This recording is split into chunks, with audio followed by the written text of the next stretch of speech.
a bit of a chat. Let's start with this discussion, though, about free speech, because the culture wars, perhaps, which have been infected from the US, and Andy, maybe I can start with you. If somebody says something which is inflammatory and inappropriate, surely what free speech means is that you can say things that people disagree with and they're going to be cross with you. Yeah, absolutely. I mean, he's got the freedom to express whatever you want, but you're not free of consequences. If you go out, if I say an untruth about someone, it's freedom of speech, but I've still slandered them, or if I've written it, I've libelled them. You know, you can't just lie because of freedom of speech. Do you think we forget, when we talk about freedom of speech, that we forget that the consequence word is really important? Yeah, absolutely. I mean, if you just go out and lie, you can't go, oh, well, it's freedom of speech, guys. No, you've lied. You should be held to account for that. Charlie, do you agree?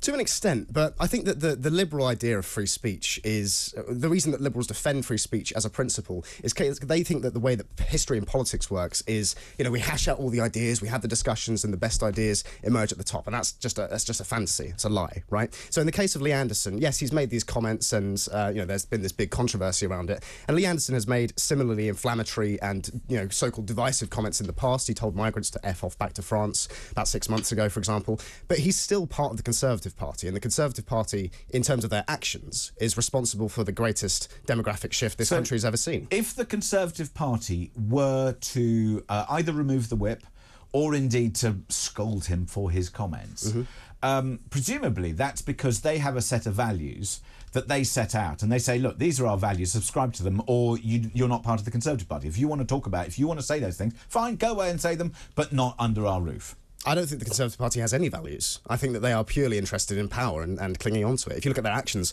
over the last 13 years, I think you can see that. Do you not think that any party has political values then? I mean, in this country, the Labour Party and the Conservative Party are basically indistinguishable as far as I'm concerned in terms of their policies and the way they view what they regard good governance to be. Really? I mean, there are differences in policies. I mean, say, for example, you have a look at education.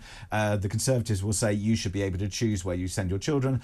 We should have selective schooling, and we should have fee-pay schooling, and they should have charitable status, whereas the Labour Party would say, no, we have a state system, you contribute into that, you use that, or you don't use anything, or if you want to pay for it, then you must pay VAT and all this sort of business. But at the macro level, the direction of travel is exactly the same. It's just the speed at which they're travelling that varies. Would you? Wow.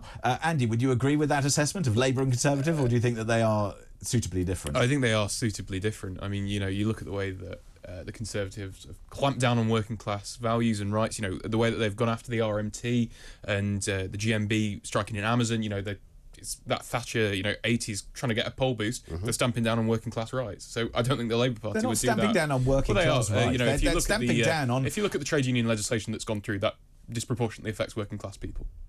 I think you've unnecessarily turned it into a class war, because I think the whole. I mean, we could go to a range of rights that you know, the whole comment "working class" is overused and is in fact used as I think it's a very divisive comment. That's of history. I think it's when somebody comes into the House of Commons and they start saying, "I look to work," you know, I'm working class. It's like, what a load of BS. It's rubbish, and it's rubbish because I don't care whether you're Labour, Conservative, Independent, or anybody else. The second you walk through the doors at the House of Commons, you are privileged, and you are a privileged individual because you have a platform. You're privileged because you have access to all sorts of contacts and people that other people do not have. So would you prefer them to say, I'm from a working class background? I don't want them to say that at all. Where do you draw the line where it's not inappropriate? I think it's inappropriate to talk about a working class background anymore in today's society. I think it's a nonsense. I think it's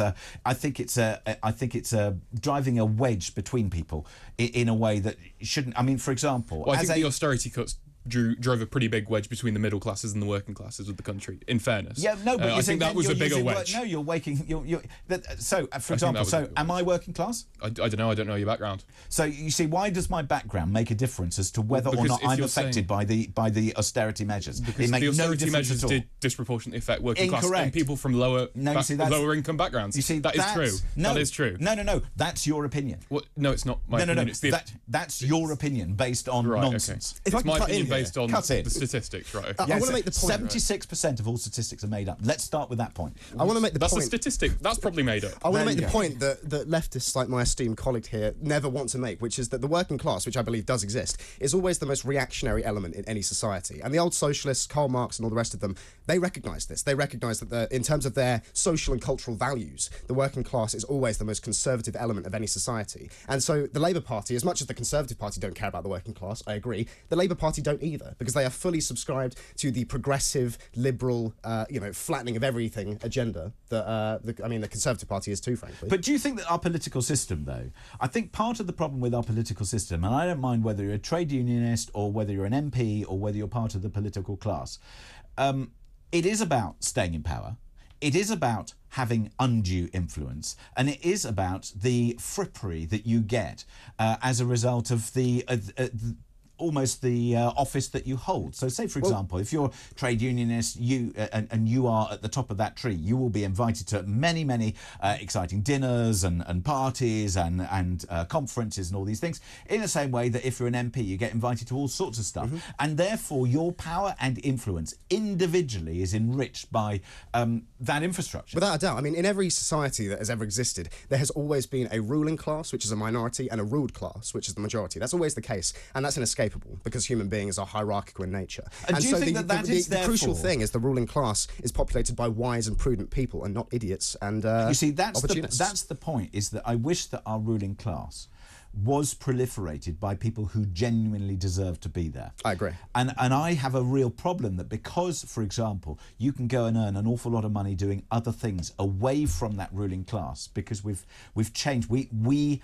the people who end up paying the bills have we've had views on, for example, what an MP is paid.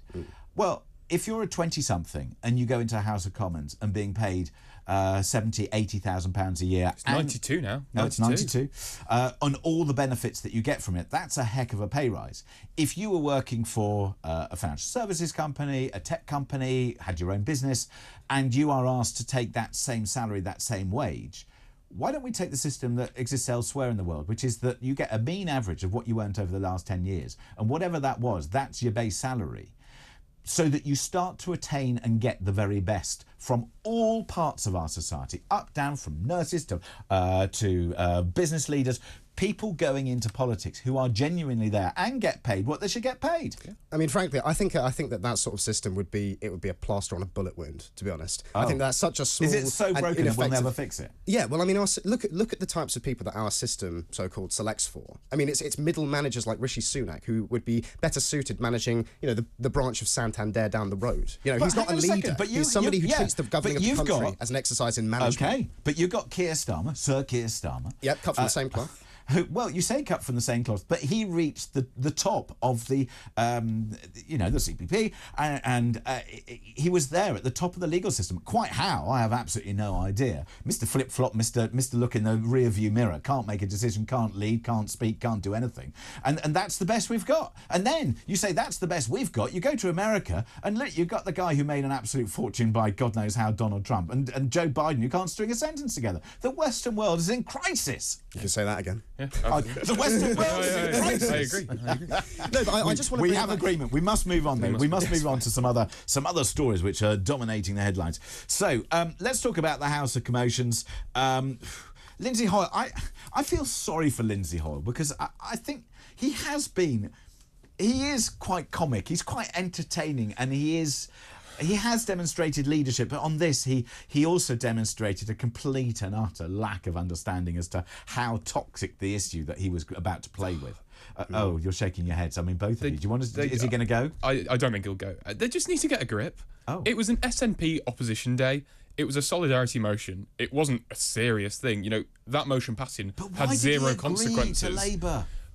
Probably because he wants to stay as Speaker under a Labour government. It's not that deep. It was an opposition day. It's not a serious piece of legislation. The SNP, I think they're forgetting what the motion was about. It was about solidarity with the innocent Palestinian people. So why are they acting like the victims here? It's hang on a second. Bizarre. We're about to have a row.